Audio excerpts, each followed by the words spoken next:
بسم الله الرحمن الرحيم. الحمد لله رب العالمين الرحمن الرحيم مالك يوم الدين إياك نعبد وإياك نستعين اهدنا الصراط المستقيم صراط الذين أنعمت عليهم غير المغضوب عليهم ولا الضالين والصلاة والسلام على رسول الله وعلى آله وصحبه ومن تبعه ونصره ووالاه. ربنا زدنا علما وارزقنا فهما وحكمة.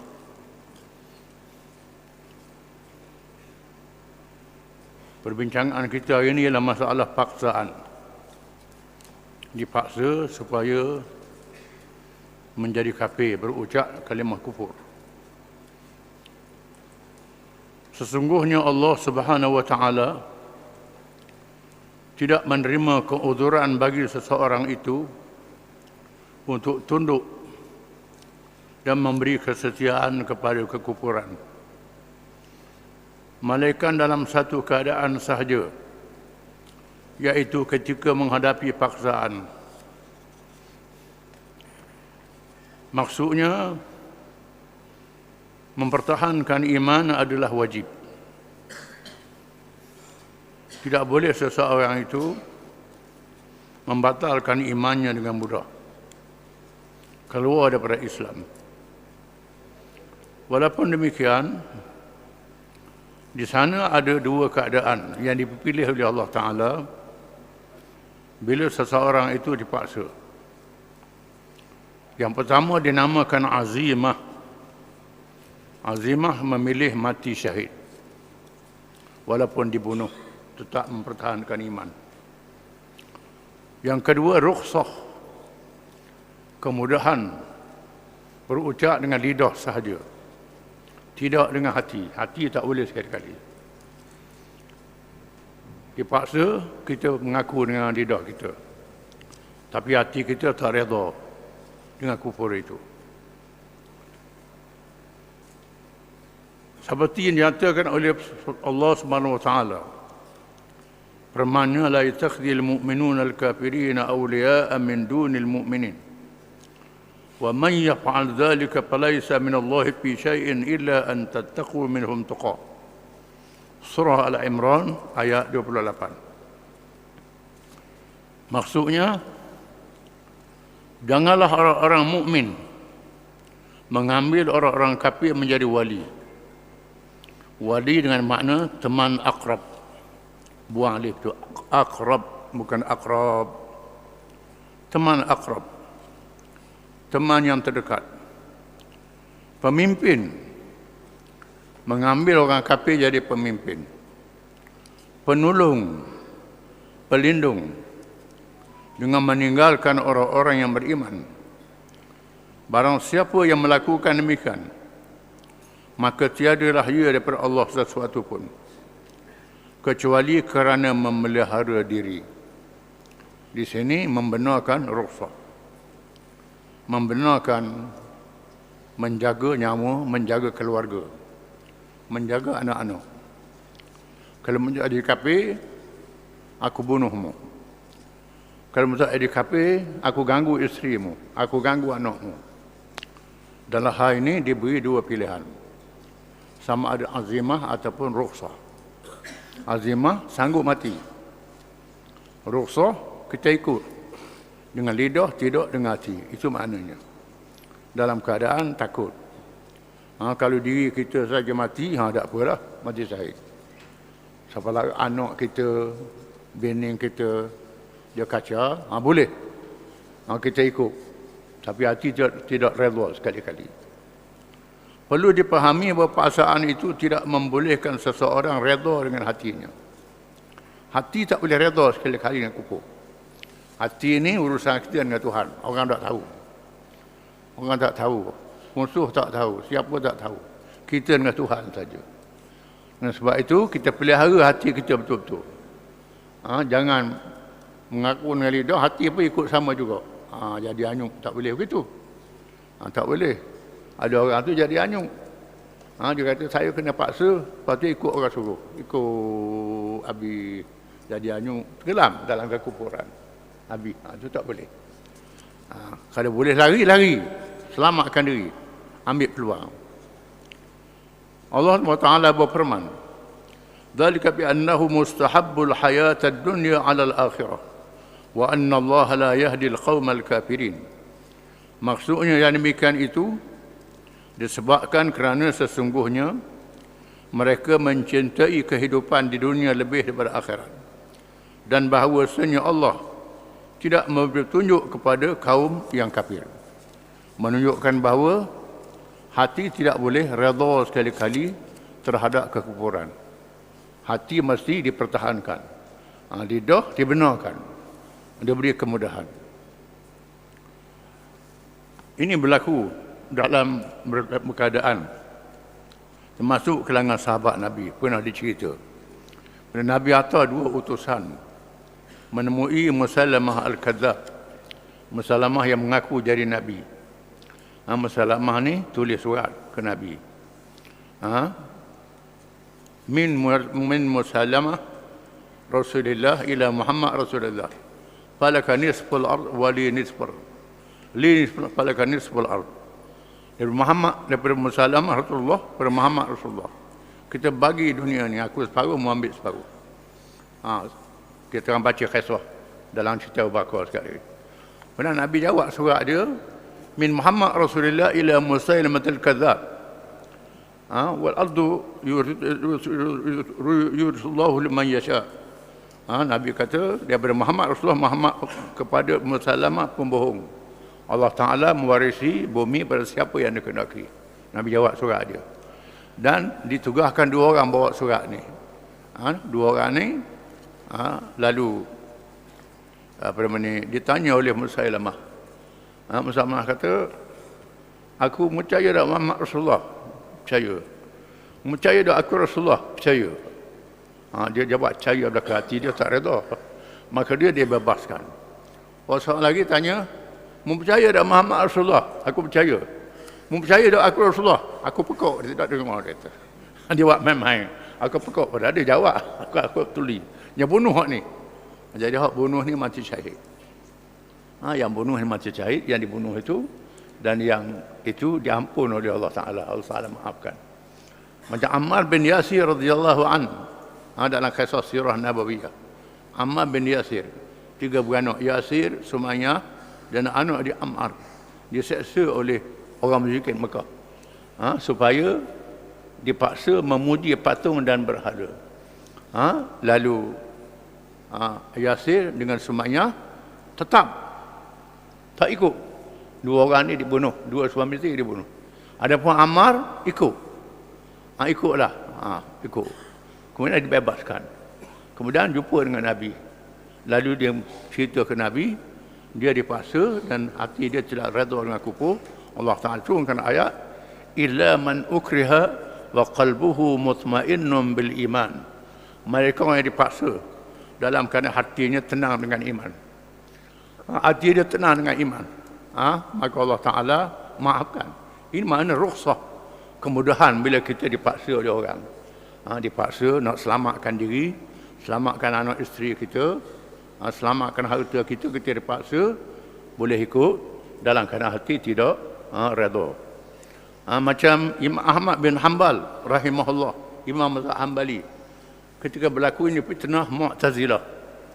Bila Raja Khalifah Abbasiyah di masa itu menganut mazhab Mu'tazilah. Ulama-ulama yang tak ikut mazhab Mu'tazilah dibunuh. Tak ikut mazhab Mu'tazilah. Siapa pegang ahli sunnah wal jamaah dibunuh. Tak ikut Mu'tazilah dibunuh masa itu. Ada ulama-ulama dibunuh. Imam Ahmad bin Hanbal ditahan, ditangkap, dan dia mempertahankan akidah ahli sunnah wal jamaah. Dan dia diseksa. Diseksa sehingga berdarah, jasad berlumuran dengan darah. Kemudian akhirnya khalifah tu mati, Imam Ahmad dibebaskan. Orang tanya Imam Ahmad, mengapa dia tidak ambil rukhsah, tak ambil kemudahan? Padahal boleh mengaku hati tak redha. Imam Ahmad kata, "Idza sakata al-'alimu taqiyatan wal jahilu yajhalu, famata yatabayyanu al-haqq." Bila orang alim melindung dirinya, orang alim melindung diri dia. Wal jahilu yajhal, orang jahil tak tahu. Famata yatabayyanu al-haqq, bila kebenaran akan ternyata. Imam Ahmad kata, kalau aku kata Mu'tazilah betul, habis orang ramai ikut Mu'tazilah mereka. Orang alim ikut Mu'tazilah, orang ramai kata tak apalah. Orang alim tidak boleh. Sebab itu Nabi-Nabi memilih mati. Ulama-ulama pilih mati. Pemimpin pilih mati. Jangan pemimpin pilih rukhsah juga. Pemimpin pilih rukhsah, anak-anak buah habislah, jadi bunuh habis. Jadi orang biasa tak apa dalam masalah ini. Ini kena faham. Jadi tengok keadaan lah. Kecuali sampai pada anak isteri kita nak dikacau, boleh kita melindungkan diri dengan rukhsah, lepas tu cari jalan untuk melepaskan diri, bukan duduk saja.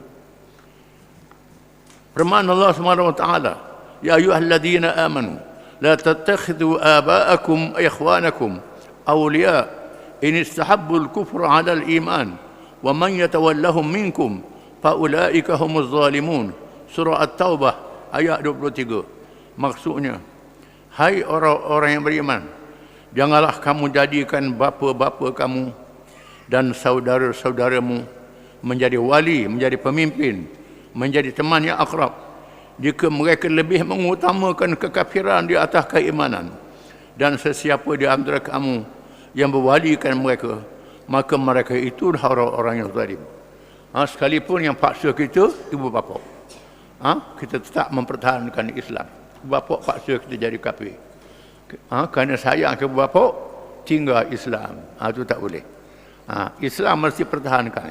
Ibu bapa dihormati, ibu bapa dimuliakan. Dia sakit kena tolong, susah kena tolong. Bila ibu bapa suruh jadi kafir, tidak boleh sekali-kali. Pertahankan Islam. Seorang sahabat, Sa'ad bin Abi Waqqas radhiyallahu anhu, di mana mak dia paksa dia supaya keluar daripada Islam. Kalau tak keluar daripada Islam, aku sanggup bunuh diri, lapar, mati. Dia kata ke mak dia, kalau mak mati 100 kali 1000 kali pun, saya tetap dengan Islam juga. Mati hidup pula, mati hidup pula, nak suruh saya keluar daripada Islam, saya tak keluar daripada Islam. Ini dia ketegasan yang kita kena faham. Lihatlah betapa Allah Subhanahu wa taala tidak mengizinkan hubungan keluarga yang paling hampir sebagai alasan untuk memberi wala kesetiaan kepimpinan kepada orang kafir. Oleh itu, lebih tidak mengizinkan lagi untuk jadikan alasan kepentingan harta benda, pangkat dan segala perhiasan dunia ini. Jangan kita letakkan perkara dunia lebih pada agama. Agama mesti diutamakan, kerana agama lah yang menyelamatkan kita di dunia dan akhirat. Hak lain itu atas dunia saja. Bahkan Allah Ta'ala berfirman, "Qul in kana aba'ukum wa abna'ukum wa ikhwanukum wa azwajukum wa ashiratukum wa amwalun iqtarabtumuha wa tijaratun takhshawna kasadaha wa masakinu tardawnaha ahabba ilaykum min Allahi wa rasulih wa jihadin fi sabilih fatarabbasu hatta ya'ti Allahu bi amrih wallahu la yahdi al-qaumal fasiqin." Surah Taubah ayat 24. Maksudnya, katakanlah jika bapa-bapa, ayah kamu, anak-anak, saudara-saudara adik-beradik, isteri-isteri, kaum keluarga kamu, harta kekayaan yang kamu usahakan, perniagaan yang kamu bimbangkan kerugiannya, dan rumah-rumah tempat tinggal yang kamu sukai, rumah dah sudah lagi ni nak macam mana ni, adalah lebih kamu kasihi daripada Allah dan Rasulnya, dan berjihad pada jalannya, maka tunggulah sehingga Allah mendatangkan keputusannya, dan Allah tidak memberi petunjuk kepada orang-orang kafir, orang-orang fasik.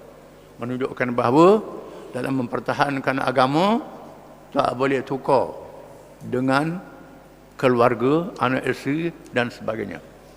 Dengan sebab itulah Yusha' bin Nun alaihi salam, bila Bani Israel disesatkan selama 40 tahun di Padang Pasir kerana mereka tak mahu berjihad. Nabi Musa wafat, Nabi Harun wafat. Nabi Harun wafat dulu, kemudian Musa wafat. Kemudian Bani Israel sesak selama 40 tahun. Mereka yang tua dimatikan. Dimatikan yang tua selama 40 tahun sesak di Padang Pasir. Maka lahir generasi baru. Bila lahir generasi baru, Yusha' bin Nun, Nabi yang ganti Nabi Musa, yang masih hidup, memanggil orang yang dikerah untuk jadi tentera ni, dan menyampaikan ucapan, orang yang boleh ikut aku ikhlas saja, nak ikhlas saja. Orang yang tunggu pohon kayu dia buah, sayang ke pohon kayu, tak boleh ikut aku. Orang yang tunggu bini mengandung, nak tunggu bini beranak dulu, tak boleh ikut aku. Orang yang tunggu unta dia, kambing dia, lembu dia, buting, nak tunggu beranak dulu, tak boleh ikut aku. Yang boleh ikut aku hanya orang yang ikhlas pada Allah Ta'ala saja. Lalu ikut pada tentera bersama Yusha' bin Nun alaihi salam masuk Palestin, berperang. Berperang, tari nak jatuh. Mana tu spotlight tak ada, lampu tak ada. Kerana ada lampu spotlight. Yusha' berdoa, ya Allah ya Tuhanku, matahari ini ikut perintahmu. Tahankan matahari. Tahankan matahari. Matahari ditahan oleh Allah Ta'ala. Sehingga Yusha' dan bala tenteranya menang dalam perang di Palestin. Kemudian dikumpul harta rampasan perang. Di mana harta rampasan perang kepada umat zaman dulu diharamkan. Kita umat Muhammad, harta rampasan perang bagi. Ghanimah dipanggil, dia bahagi. Kalangan tentera dan pihak yang berkenaan. Bagi. Pak bagi untuk tentera, satu bagi pihak berkenaan ambil. Untuk bagi pada orang miskin dan sebagainya. Itu ghanimah. Adapun umat zaman dulu tak boleh ambil. Harta rampasan dikumpulkan di satu tempat. Kemudian api turun dari langit. Bakar hartanya. Bila dikumpul harta rampasan perang, api turun. Api duduk musing. Tak makan. Ghanimah. Tak makan harta tu. Lalu Yusha' panggil penglima dia. Mesti ada anak buahmu yang khianat. Yang khianat, yang sembunyikan harta rampasan perang ni. Lalu diminta berjabat tangan dengan dia, tiap-tiap penglima. Penglima yang anak buah dia khianat, tangan lekat. Tak boleh nak buah tangan, cabut. Ini anak buahmu. Ada khianat. Tu orang jadikan. Selalu, zaman dulu. Kemudian yang khianat dia datang. Lalu suruh balik. Emas. Jumlahnya besar kepala lembu. Kepala lembu, emas besar kepala lembu. Nak kata berapa pikul, tak berat. Letak, barulah api makan. Ini menunjukkan bahawa keikhlasan sangat penting dalam perjuangan. Sehingga tak boleh tukar dengan harta, tak boleh tukar dengan keluarga. Seterusnya memberi amaran kepada orang-orang yang memberi kesejahteraan wala, kepada orang-orang Yahudi dan Nasrani. Allah Ta'ala beri amaran yang keras kepada orang Islam yang setia kepada Yahudi dan Kristian. Sekarang ni banyak negeri-negeri yang setia pada Yahudi dan Kristian. Tak sanggup nak tolong Palestin. Tak sanggup nak tolong Myanmar. Tak sanggup nak tolong orang Islam yang diunyanya. Kerana apa? Kerana berkawan dengan Yahudi dan Kristian. Ini dia ayatnya. Firman Allah Ta'ala. Ya ayyuhalladzina amanu la tattakhidul yahuda wan nasara awliya ba'duhum awliya'u ba'd wa man yatawallahum minkum fa innahu minhum innallaha la yahdil qaumadh zalimin fatara alladhina fi qulubihim maradun yusari'una fihim yaquluna nakhsha an tusibana da'irah fa'asa Allahu an ya'tiya bil fath aw amrin min 'indihi fayusbihu 'ala ma asarru fi anfusihim nadimin. Surah Al-Ma'idah ayat 51 hingga 52. Maksudnya, hai orang-orang yang beriman, janganlah kamu mengambil orang-orang Yahudi dan Nasrani menjadi walimu. menjadi pemimpin, penolong. Kalau kawan Yahudi dengan Kristian, susah kita. Mengambil penolong Yahudi dan Kristian. Sebahagian mereka adalah wali kepada sebahagian yang lain. Ada banyak ni negara-negara yang kena ni. Ayat ni. Barang siapa di antara kamu mengambil mereka menjadi wali, menjadi pelindung, teman yang akrab, maka sesungguhnya orang itu termasuk dalam golongan mereka. Boleh cabut iman. Sesungguhnya Allah tidak memberi petunjuk kepada orang-orang yang zalim. Maka kamu akan melihat orang-orang yang ada penyakit di dalam hatinya, orang-orang munafik, bersegera mendekati mereka Yahudi dan Nasrani, seraya berkata, kami takut akan mendapat bencana. Kalau dah ambil Yahudi Kristian, susah kita. Mudah-mudahan Allah akan mendatangkan kemenangan kepada Rasulnya atau keputusan dari sisinya. Maka kerana itu mereka akan menjadi menyesal di atas apa yang mereka rahsiakan di dalam hati mereka. Ini patutnya negeri orang Islam kena bersatu, sama-sama lawan musuh-musuh Islam. Tetapi hari ini sebahagian negeri orang Islam bernaung di bawah kuasa-kuasa besar yang bukan Islam. Ini bencana yang menimpa orang Islam pada hari ini. Pada orang Islam ada jumlah yang besar, ada kekuatan sendiri. Allah Ta'ala beri kekuatan banyak pada orang Islam, tetapi tak percaya pada Allah Ta'ala, percaya pada orang kafir. Oleh itu, maka tidak boleh dijadikan alasan kepentingan harta benda, pangkat dan keluarga yang boleh dijadikan alasan paksaan.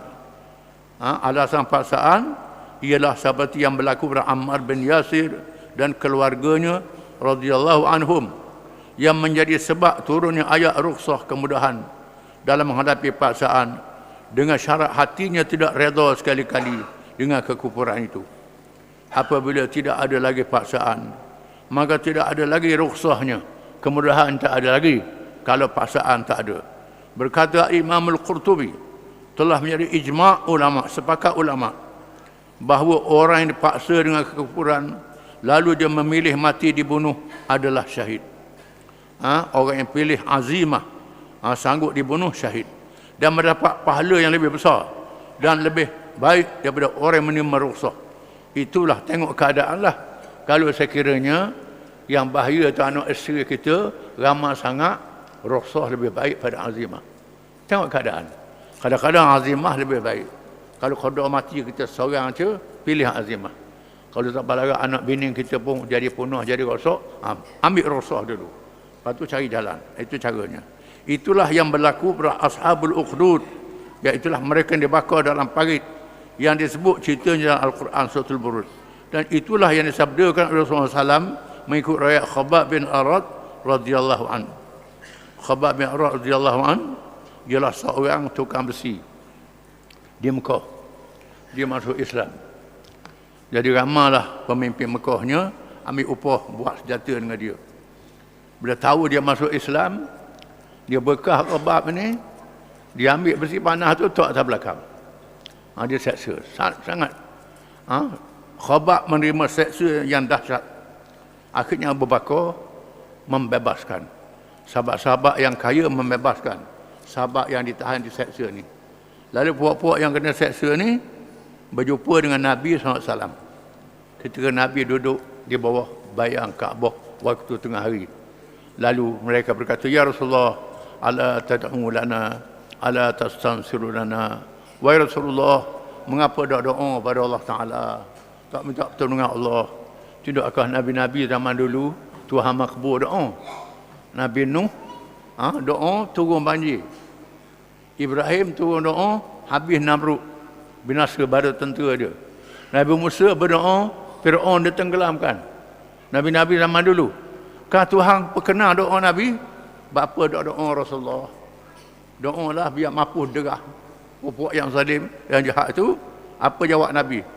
Qad kana man qablakum yu'khadhu ar-rajulu fayuhfarahu fil ard fayuj'alu fiha thumma yu'ta bil manashiri fayudhu ala ra'sihi fayuj'alu nisfaini wa yumashshatu al-hadidu ma duna lahmihi wa 'idhamihi ma yasuddu dhalika an dinih. Maksudnya sesungguhnya adalah orang-orang sebelum kamu terdapat kalangan umat zaman dahulu, ada yang ditanam hidup-hidup dan digergaji dari atas kepalanya sehingga terbelah dua, dan ada kalangan mereka dikupas dengan sikat besi mengenai daging dan tulang. Keadaan begitu tidaklah menggoyangkan pegangan terhadap mereka. Nabi kata, terhadap agama mereka. Umat zaman dulu ada kena belah dengan gaji, kena sikat dengan besi, tubuh luruh, kulit daging luruh sampai ke tulang. Umat zaman dulu di kamu hidup-hidup tak menganjuk dengan Islam. Kamu ni derah sangat, Nabi kata, nak minta doa selalu. Kena sabarlah.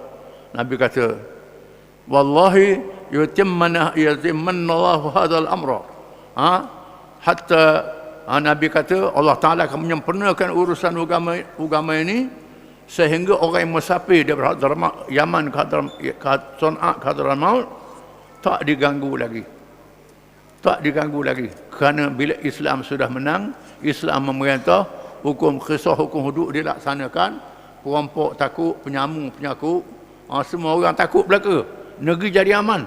Akan tiba masanya Islam akan menang. Nabi kata, sabar. Sabarlah. Akan tiba masa Islam ni menang. Kalau kita sabar, banyak orang masuk Islam. Kalau kita bunuh, banyak orang kena bunuh. Sikit orang masuk Islam. Tanggungjawab kita mengislamkan orang seramai-ramainya.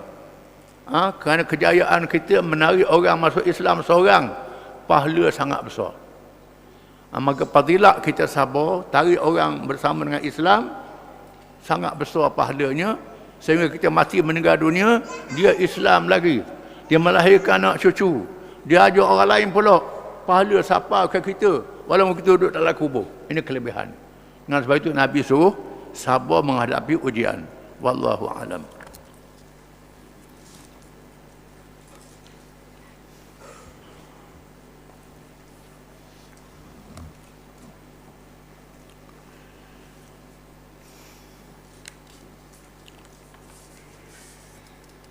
Bismillahirrahmanirrahim.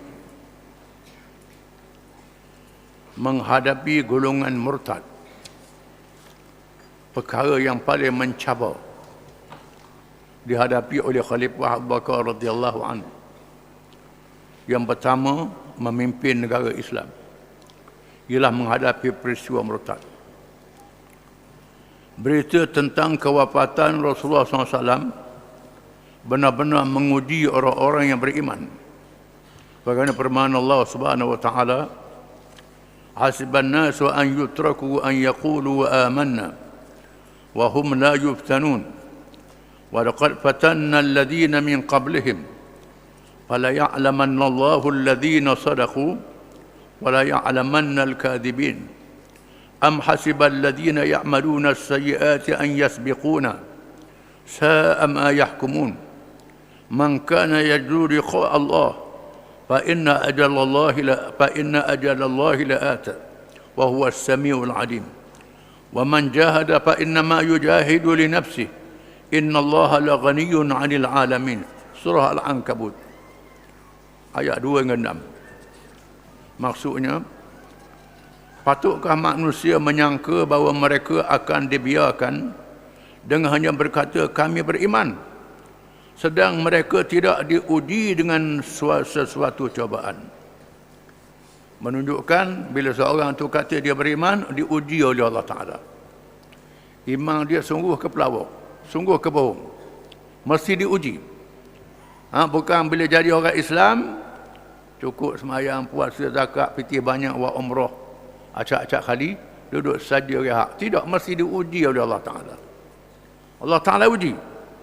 Dan demi sesungguhnya kami telah menguji orang-orang yang terdahulu daripada mereka. Maka dengan ujian yang demikian, nyata apa yang diketahui Allah tentang orang-orang yang sebenar-benarnya beriman dan orang-orang yang berdusta. Bila kena uji baru tahu. Dia ni mayang saja je, umrah saja je. Iman dia pelawak, bohong. Bila uji tak teguh dengan Islam, tak kuat dengan Islam. Diuji dengan kesusahan, diuji dengan harta, diuji dengan macam-macam. Allah Ta'ala mesti uji orang yang beriman. Bukan ada saya ni beriman dah ibu bapa Islam. Tidak, mesti diuji oleh Allah Ta'ala. Ujian mengikut keadaan seseorang. Ada orang berat ujian dia. Kalau iman dia kuat, lagi berat ujian dia. Kalau iman dia nipis, uji koho-koho. Allah Ta'ala Maha Penyayang. Mesti diuji. Untuk bukti mereka yang benar beriman, bohong beriman. Bahkan, patutkah orang yang melakukan kejahatan menyangka bahawa mereka akan terlepas daripada azab kami? Amatlah buruk apa yang mereka hukumkan itu. Jangan sangka mereka yang zalim, yang jahat itu terlepas daripada hukuman Allah. Walaupun umur panjang atas dunia, hidup senang, jangan sangka mereka selamat. Akan tiba masanya mereka dihukum oleh Allah. Buruk apa yang mereka hukumkan itu. Sesiapa yang percaya akan pertemuannya dengan Allah untuk menerima balasan, maka sesungguhnya masa yang telah ditetapkan oleh Allah itu akan tiba dengan tidak syak lagi. Dan Allah jugalah Maha mendengar lagi Maha mengetahui. Kita kena sedar, kita semua akan bertemu dengan Allah Ta'ala. Kalau percaya bertemu dengan Allah Ta'ala, maka kuat pergantungan kita dengan Islam, dengan Allah Ta'ala. Dan sesiapa yang berjuang menegakkan Islam, maka sesungguhnya dia hanyalah berjuang untuk kebaikan dirinya sendiri. Sesungguhnya Allah Maha Kaya, tidak berhadap sesuatu pun daripada sekalian makhluk. Barang siapa berjihad menegakkan Islam, kebaikan untuk diri dia sendiri. Allah Ta'ala Maha berkuasa. Nabi Musa kata kaum dia, wa in takfuru antum wa man fil jami'an fa innallaha la ghaniyyun hamid. Nabi Musa kata Bani Israel yang negeri itu, jika sekiranya kamu semua penduduk yang ada atas dunia ni pakat kafir mereka. Nabi Musa kata, fa innallaha la ghaniyyun hamid. Sesungguhnya Allah Maha Kaya lagi Maha terpuji. Allah Ta'ala tetap macam tu juga. Nak jadi kafir, jadilah. Jadi kafir belaka. Sila. Itu cabar. Itu cabar. Kalau mu tak mau ikut aku nak jadi kafir belaka, percaya Allah Ta'ala Maha Kaya. Allah Ta'ala macam tu lah. Penyakit jadi kafir itu boleh atasmu diri sendiri. Jadi orang Islam diuji dengan peristiwa murtad bila Nabi wafat. Ummul Mukminin Aisyah radhiyallahu anha menegaskan, ketika umat Islam menerima berita Rasulullah SAW wafat, mereka laksana seekor kambing kehilangan tuan pada malam yang gelap gelita, dan dituruni hujan yang lebat. Kebingungan dan kesedihan itu menunjukkan seolah-olah berlaku keretakan dalam kalangan muhajirin, ansar dan ahlul bait. Bila Nabi wafat, tak ada pemimpin lagi. Macam kambing seekor, gemala tak ada, tengah malam gelap, turun hujan lebat, tak tempat nak tuju. Kebingungan. Dalam keadaan orang Islam ada 3 kumpulan. Yang pertama muhajirin, yang kedua ansar, yang ketiga ahli bait, keluarga Nabi. 3 kumpulan orang Islam. 3 kumpulan ni mencalonkan puak masing-masing untuk jadi khalifah. Muhajirin mencalonkan Abu Bakar, Ansar mencalonkan Sa'ad bin Ubadah, Ahlul Bait mencalonkan Sayyidina Ali karramallahu wajhah. Macam berpecah. Itu keadaannya. Manakala puak munafiqin pula menjalankan agenda mereka di tengah-tengah masyarakat Islam. Pada masa yang sama, gerakan murtad yang lebih berbahaya semakin berkembang dalam kalangan orang Arab yang selama ini mengaku beriman. Puak munafik, kalangan orang Islam yang pura-pura menzahirkan diri, menunjukkan diri mereka. Dalam masa yang sama, orang-orang Arab yang sudah mengaku Islam keluar daripada Islam. Bukan keluar saja, akad senjata. Ini bahaya. Fitnah murtad jika menimpa gunung ganang, nescaya ia akan menghancurkannya. Namun umat Islam yang mempunyai kesucian iman dan keikhlasan kepada Allah Subhanahu wa taala bersama Rasulullah sallallahu alaihi wasallam pasti berdiri tegak menghadapi cabaran ini. Kalaulah peristiwa murtad ni dibandingkan bencana gempa yang menimpa Gunung Ganang hancur, tetapi Islam tak hancur. Dipelihara oleh Allah Ta'ala. Sahabat-sahabat radhiyallahu anhum yang berbeza pendapat bersatu menghadapi murtad, tak balah. Ini menunjukkan bagaimana kuatnya Islam. Mereka tak balah. Kita hari ni kalau berbeza pendapat balah, lupa dah ke musuh. Ini sahabat-sahabat tidak. Walaupun mereka berbalah dalam masalah khalifah, mereka bersatu menentang murtad dan menyokong Abu Bakar radhiyallahu anhu.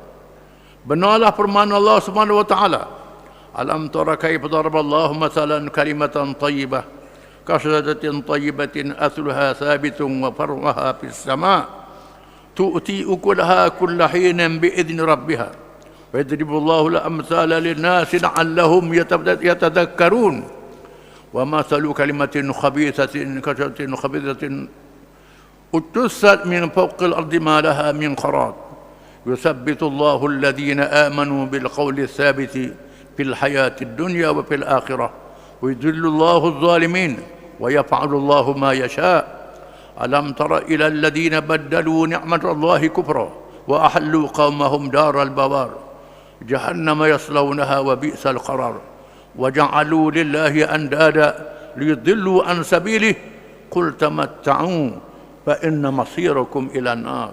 Surah Ibrahim. Maksudnya, tidakkah engkau melihat wahai Muhammad sallallahu alaihi wasallam bagaimana Allah mengemukakan satu perbandingan, iaitu kalimah yang baik, iaitulah kalimah la ilaha illallah yang diucap adalah sebagai sebatang pohon yang baik yang pangkalnya, akar tunjangnya tetap teguh dan cabang pucuknya menjulang ke langit. Barang siapa yang mengucap dua kalimah syahadah dengan sungguh-sungguh, maka puak ni macam pohon kayu yang teguh, akar tunjangnya mendalam ke dalam tanah, meneguh pokok itu, dan pokoknya naik menjulang, menumbuhkan dahan, menumbuhkan ranting, menumbuhkan daun yang lebat. Kalau dia kerak, ujung dia tumbuh tunah, tak mati pohon itu. Ini bandingan mereka yang benar-benar mengucap dua kalimah syahadah. Dia mengeluarkan buahnya pada tiap-tiap masa dengan izin Tuhannya, dan Allah mengemukakan perbandingan-perbandingan itu untuk manusia supaya mereka beringat, mendapat pelajaran. Manusia kena sedar, Islam ni tak boleh bunuh. Tak boleh dibunuh Islam ni. Walaupun negara tiada ada, negara dia hancur, jamaah dia ada. Jamaah Islam yang sungguh-sungguh, yang berpegang pada la ilaha illallah, macam pokok yang teguh tunjang ke dalam tanah yang mendalam. Dengan akar rambut dia, cabang dia, pokok tu tak terbalik, dan pohon tu naik menjulang ke atas, menumbuhkan bunga dan buah. Dia kerak tak mati pohon itu, tumbuh tunah. Itu bandingannya. Islam tak boleh dibunuh, dan kita saksikan pada hari ini Islam tak boleh dibunuh sekali-kali. Peristiwa murtad zaman Nabi adalah ujian yang pertama. Walaupun murtad mengepung Madinah, sedikit saja yang tak murtad, negeri-negeri yang tak murtad. Murtad dibantu oleh kuasa besar dunia Parsi dan Rom. Islam tak mati. Islam menang, Parsi dan Rom kalah. Kita akan baca kemudian. Dan bandingan kalimah yang jahat dan buruk samalah seperti sebatang pohon yang tidak berguna, yang mudah tercabut akar-akarnya dari muka bumi. Tiada tapak baginya untuk tetap hidup. Pohon yang lain pada Islam macam pohon yang tak ada tunjang. Kita cabut mudah je. Cabut lalu. Ini bandingan pohon yang bukan Islam, yang tunjangnya tidak kuat. Allah menetapkan pendirian orang-orang yang beriman dengan kalimah yang tetap teguh dalam kehidupan dunia dan akhirat, dan Allah menyesatkan orang-orang yang berlaku zalim kepada diri mereka sendiri, dan Allah berkuasa melakukan apa yang dikehendakinya. Tidakkah engkau melihat wahai Muhammad dan merasa ajaib terhadap orang-orang kafir yang telah menukar kesyukuran nikmat Allah dengan kekufuran dan yang telah menempatkan kaum mereka dalam kebinasaan, yaitu neraka Jahannam yang mereka akan menderita. Dan ingatlah, seburuk-buruk tempat tetap ialah neraka Jahannam. Dan mereka menggodakan sekutu-sekutu bagi Allah untuk menyesatkan manusia daripada jalannya. Katakanlah, wahai Muhammad SAW, bersenang-senanglah kamu sekalian bagi sementara di dunia ini, wahai musuh-musuh Islam, kerana sesungguhnya kesudahan kamu ke neraka juga. Ini baik-baik orang kafir masuk neraka, jahat orang Islam masuk syurga. Walaupun masuk neraka, masuk juga pada akhirnya. Kita kena faham, sebaik-baik orang kafir, iman dia tak ada, terus dalam neraka. Amalan Tuhan tak terima. Sejahat orang Islam, dia bertaubat, Tuhan ampunkan dosa dia.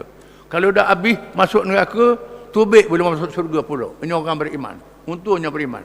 Tapi orang kafir, jawab dia sia-sia saja. Para sahabat radhiyallahu anhum daripada kalangan ahlul bait, keluarga Nabi, Muhajirin dan Ansar, Muhajirin orang Mekah dan Ansar, merupakan generasi awal yang dilahirkan daripada tarbiyah rabbaniyah, tarbiyah ketuhanan, dan tarbiyah nabawiyah, tarbiyah kenabian, pendidikan Nabi.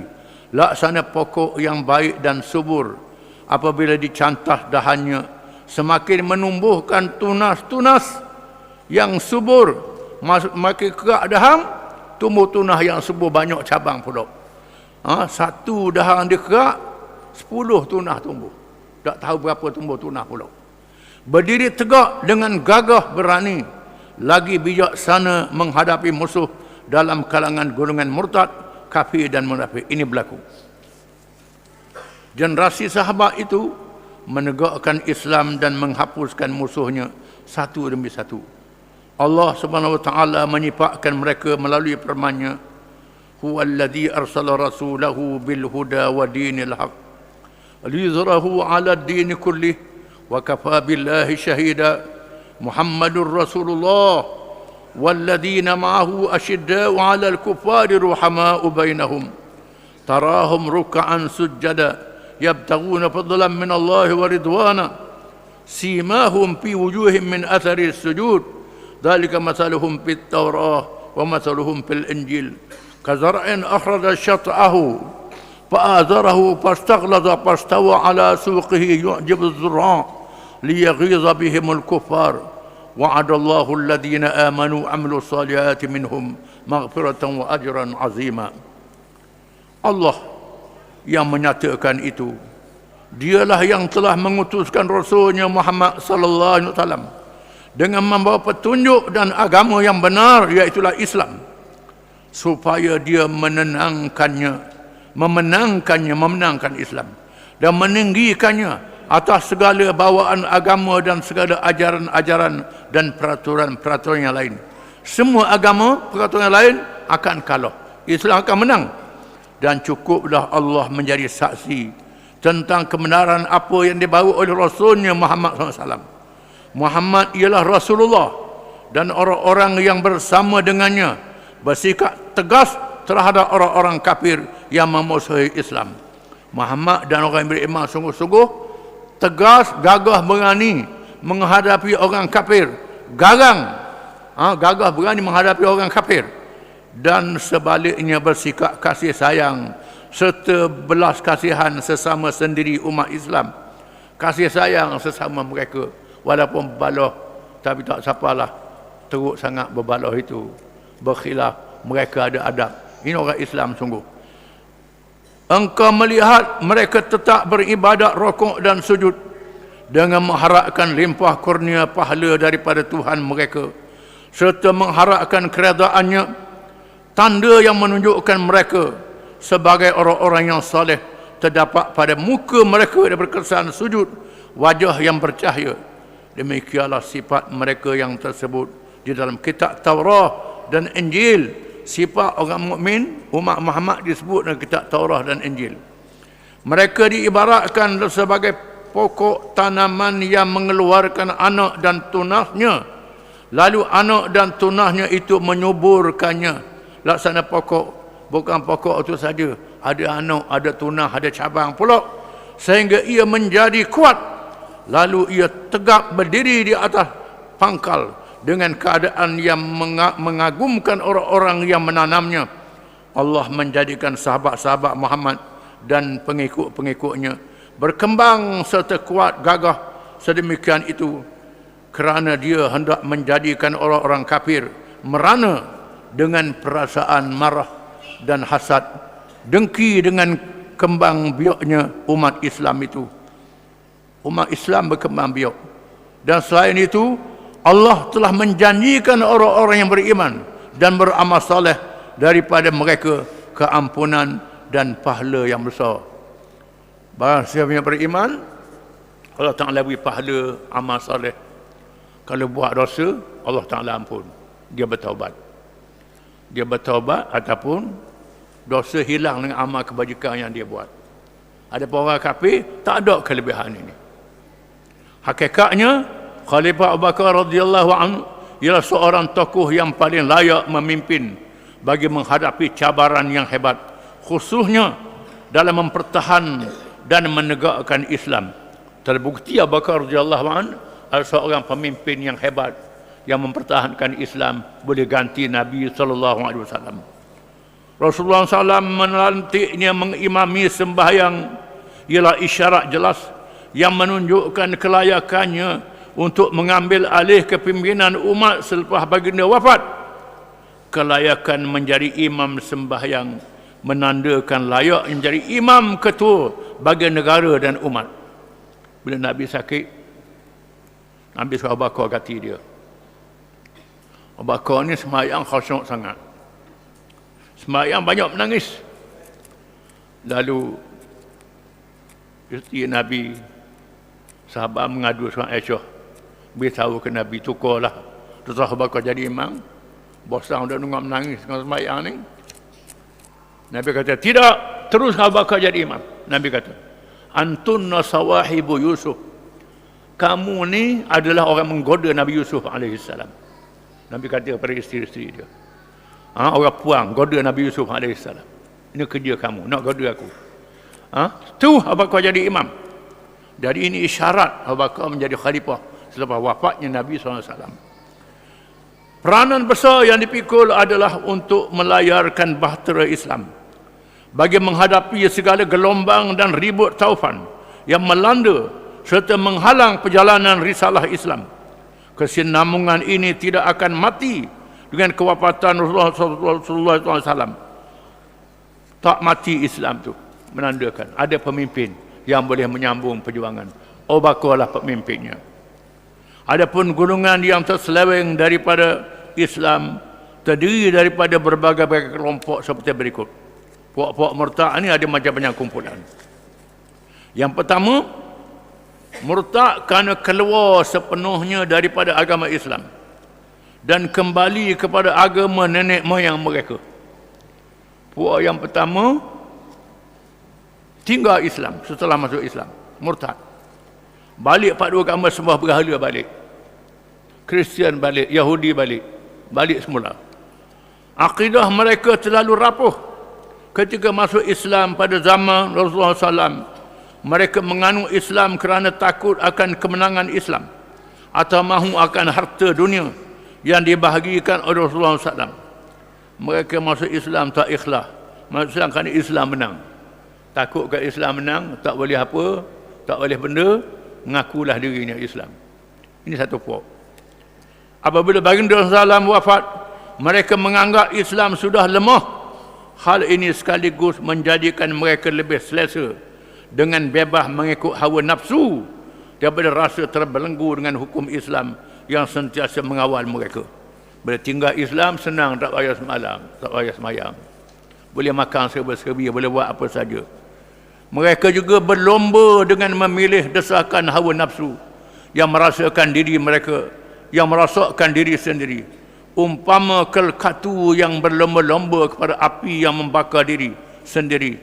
Sebelum itu mereka datang dengan ucapan yang manis dan bersemangat menjadi orang Islam.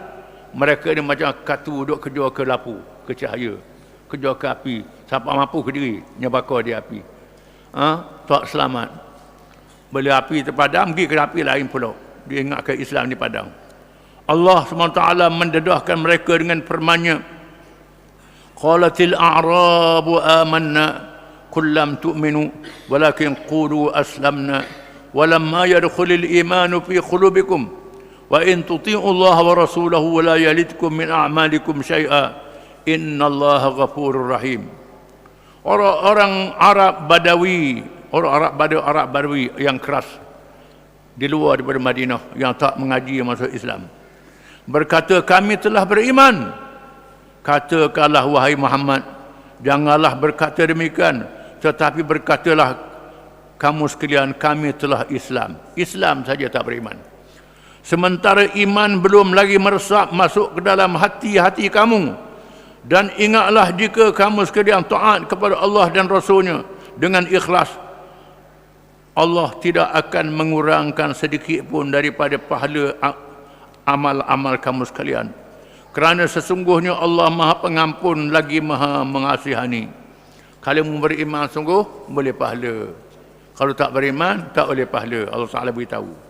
Ini kumpulan yang pertama. Yang kedua, murtad kerana menjadi pengikut pembohong besar yang mengaku menjadi Nabi. Puak yang kedua, ikut Nabi-Nabi bohong. Nabi-Nabi bohong ni amal ilmu sahih. Bukan mukjizat sahih. Nampak benda pelik. Kerana syaitan tolong. Mempunyai pengikut-pengikut. Allah SWT telah mengisytiharkan bahawa Nabi Muhammad SAW ialah penutup bagi sekalian Nabi, khatamun nubuwah. Tiada lagi Nabi dan Rasul selepas baginda. Tak ada Nabi lepas Muhammad. Allah Ta'ala tutup kenabian. Disebut dalam Taurah, disebut dalam Injil, disebut dalam Taurah, disebut dalam kitab Veda agama Hindu, disebut dalam kitab-kitab macam-macam agama. Di akhir zaman akan zahir Nabi penutup. Ini sudah diketahui, sudah diumumkan. Dengan sebab itu kalau ada orang mengaku jadi Nabi lepas Muhammad, itu bohong, sesat. Jangan ikut. Baru ni ada Nabi Melayu. Pak kita ada juga mengaku jadi Nabi bodoh. Ada orang ikut dia pula. Ini. Kelahiran Nabi Muhammad SAW ialah tanda akhir zaman yang diisytiharkan melalui lisan para anbiya sebelum kelahiran baginda. Belum Nabi zahir ke dunia sudah ada dalam kitab zaman dulu. Nabi-Nabi zaman dulu sudah beritahu. Sudah beritahu akan zahir Nabi akhir zaman. Muhammad Nabi akhir zaman. Tapi ada juga puak mengaku jadi Nabi. Mereka yang murtad ini terdiri daripada Bani Taib, Bani Asad dan Bani Ghatfan, kabilah. Mereka ialah pengikut seorang pembohong besar bernama Tulaihah bin Khuwailid Al-Asadi. Ini mengaku jadi Nabi. Tulaihah bin Khuwailid Al-Asadi mengaku jadi Nabi. Adapun Bani Hanifah murtad dengan mengikut pembohong yang bernama Musailamah Al-Kadzab. Bani Hanifah mengikut Musailamah Al-Kadzab yang mengaku jadi Nabi juga. Sebahagian penduduk Yaman pula menjadi pengikut pembohong yang bernama Al-Aswad Al-Ansi. Di Yaman, Al-Aswad Al-Ansi mengaku jadi Nabi. Adapun Bani Tamim, Bani Taghlib dan Bani Rabi'ah mengikut seorang wanita bernama Sajah bintil Haris yang juga mengaku menjadi Nabi. Nabi puang ni pula ni. Sajah bin Haris mengaku jadi Nabi. Sajah bintil Haris. Sajah ni kahwin dengan Musailamah Al-Kadzab pula. Bukan kahwin, berzina. Kahwin. Bergabung dua tu. Ada juga yang murtad kembali kepada agama asal mereka tu, Bani Amir, Bani Hawazin dan Bani Sulaim. Ini saya puak yang kedua. Yang ketiga, murtad kerana menafikan kewajipan zakat yang menjadi hukum agama Islam sekalipun mereka masih mendirikan sembahyang. Hak ni payah nak faham. Sembahyang tak tinggal. Maya subuh pun tak tinggal. Tapi kata zakat tak wajib. Ini murtad juga. Kerana menafikan rukun Islam. Bukan kita. Sahabat-sahabat Nabi pun bingung. Kita akan baca kisahnya. Khalid bin Walid ditugaskan jadi penglima. Nak serang waktu subuh. Dengar bang subuh. Waktu sejuk, boleh maya subuh. Rajin sembahyang. Nak serang macam mana sembahyang, pusing balik. Temu Saidina Umar. Kita nak serang macam mana maya subuh ni? Saidina Umar pun tak faham. Temu Saidina Abu Bakar. Bakar marah ke Saidina Umar. Mu tak faham ke? Mereka kata zakat tak wajib. Bila zakat tak wajib, membatalkan rukun Islam, jadi kafir lah. Walaupun dia semayang. Ni banyak ni. Walaupun semayang, tapi membatalkan rukun Islam. Ini tidak boleh. Golongan ini berpegang memadai dengan hanya mendirikan sembahyang sahaja. Kerana urusan zakat ialah harta yang tiada kaitan dengan agama Islam. Mereka menolak perintah yang menyatakan bahawa urusan harta juga termasuk dalam kewajipan agama yang mesti ditunaikan. Selain itu, mereka juga membatalkan bai'ah terhadap negara dan kewajipannya yang telah diperintah dalam Al-Quran dan Sunnah SAW. Membatalkan bai'ah. Mereka sudah bai'ah dengan Nabi. Membatalkan bai'ah.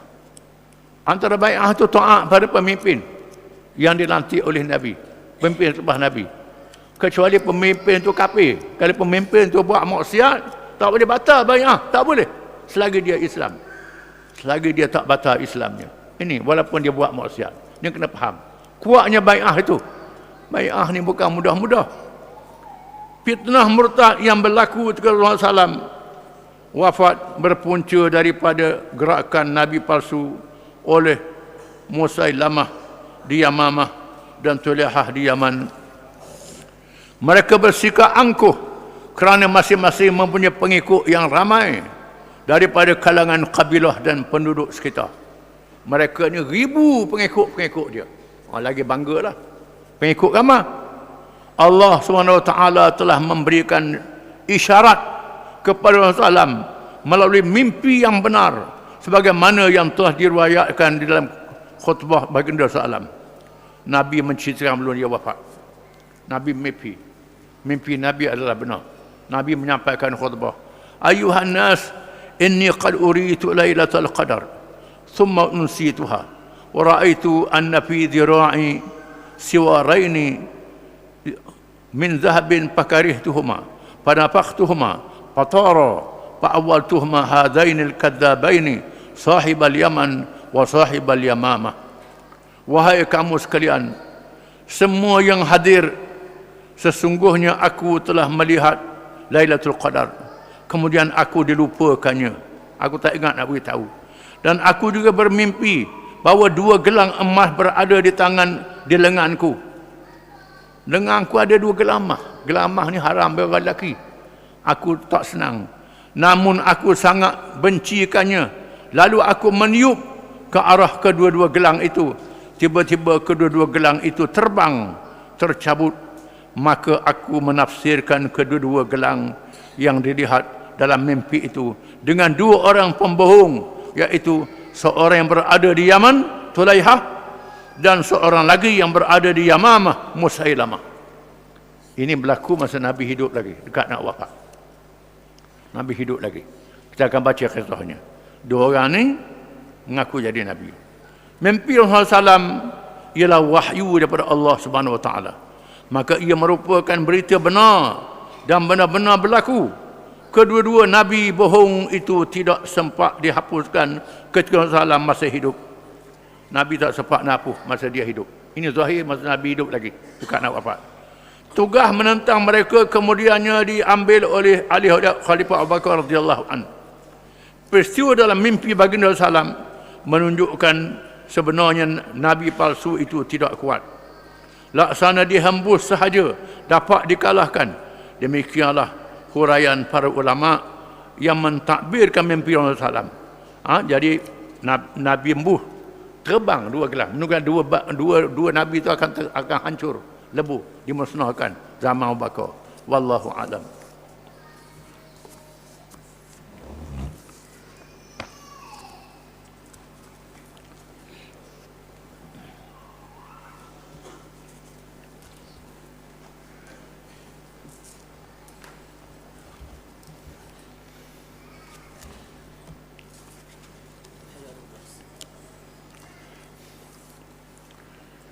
أعوذ بالله من الشيطان الرجيم.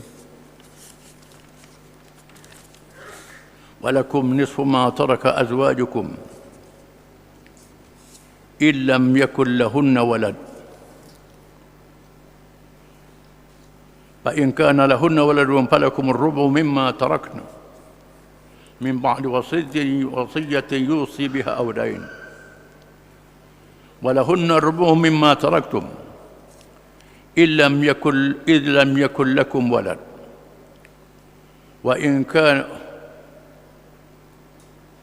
فإن كان لكم ولد فلهن الثمن مما تركتم من بعد وصية توصون بها أو دين وإن كان رجل يورث كلالة أو امرأة وله أخ أو أخت فلكل واحد منهما السدس فإن كانوا أكثر من ذلك فهم شركاء في الثلث من بعد وصية يوصي بها أو دين غير مضار وصية من الله والله عليم حليم تلك حدود الله ومن يطع الله ورسوله يدخله جنات تجري من تحتها الأنهار خالدين فيها وذلك الفوز العظيم ومن يعص الله ورسوله ويتعدى حدوده يدخله نارا خالدا فيها وله عذاب مهين.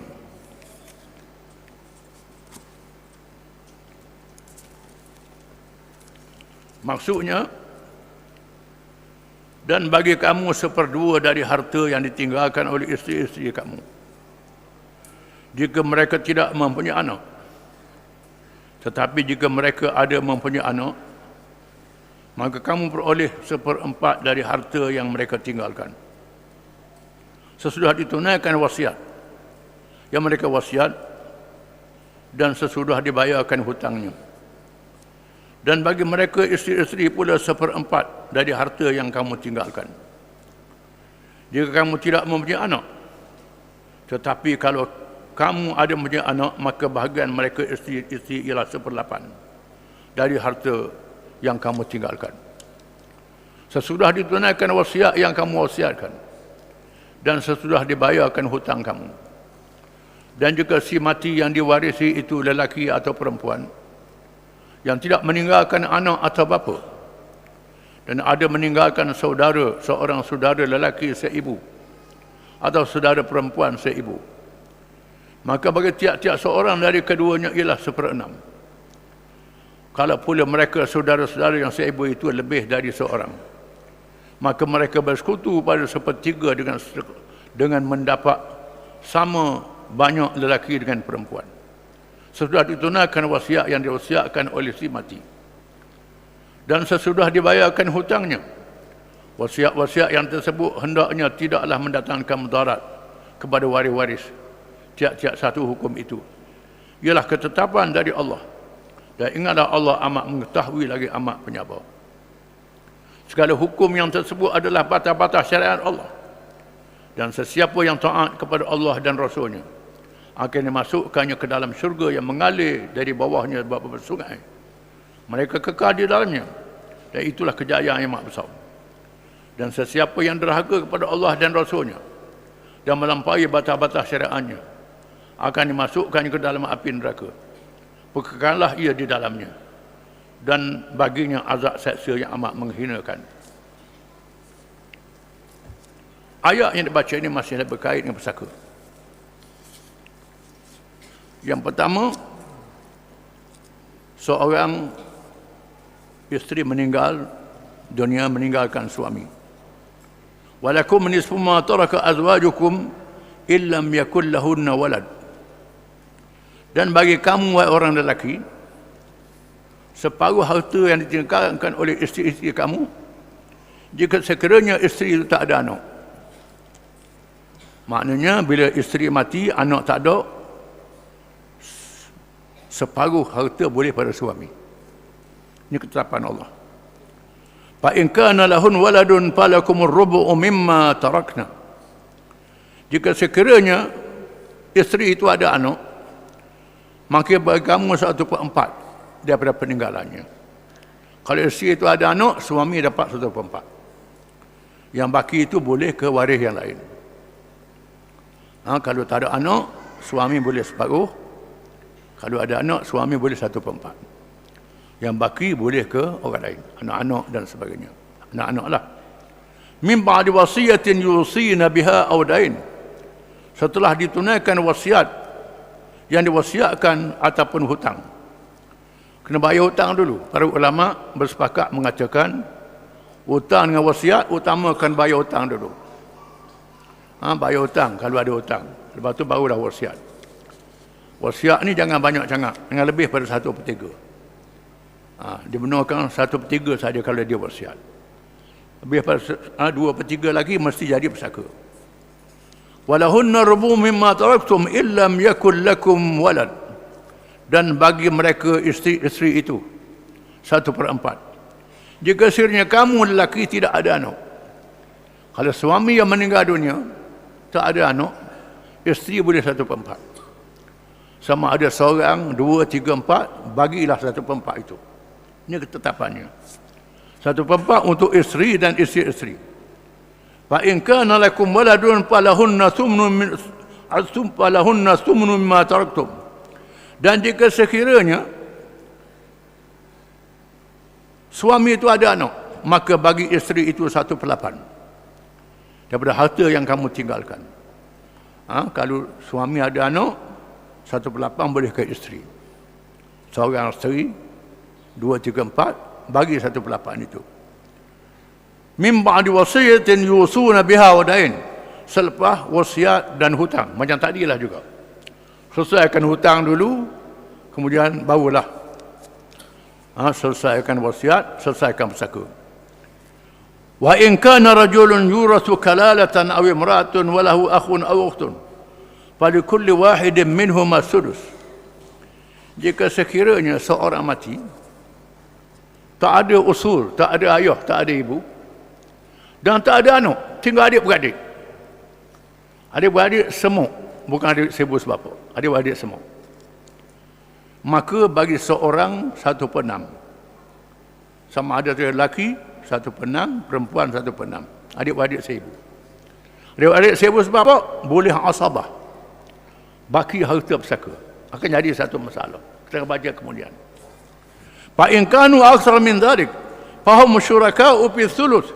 Jika sekiranya mereka ramai pada 2 orang, maka mereka dapat 1/3. Adik-beradik semua dapat 1/3 kalau ramai 3 orang. 2 orang, 3 orang boleh 1/3. Bagaimana adik-beradik seibu sebapa? Perbincangan berlaku dalam ulama. Kalangan ulama kena sebut dalam ayat ni. Ditetapkan bahawa adik-beradik seibu sebapa mendapat asabah, mendapat baki harta. Adik-beradik semua dapat fardu, iaitulah 1/3 kalau dia ramai. Boleh 1/3. Kalau habis harta, jawab dia licin lah. Awak semua tak ada. Awak macam mana? Mereka mengadu pada Saidina Umar. Wahai Amirul Mukminin, ayah kami keldar ke? Ayah kami ni macam keldar. Keldar nak buat begitu? Tidakkah kami ni mok sama? Mok sama kan? Cuma kami ada ayah je. Adakah dengan sebab itu kami tak boleh bersaka, habis je bahan dia adik-adik semua belaka? Saidina Umar terus berijtihad mengatakan bahawa dia kira adik-adik semua seibu juga. Walaupun dari ibu bapa dia dapat pesaka dengan adik-adik semua, dibahagi sama banyak dia antara lelaki dan perempuan. Ini ijtihad Saidina Umar bin Khattab radhiyallahu anhu. Namun di sana ada ulama mengatakan nasibmu lah. Nasibmu tak boleh lah. Ada ulama kata begitu.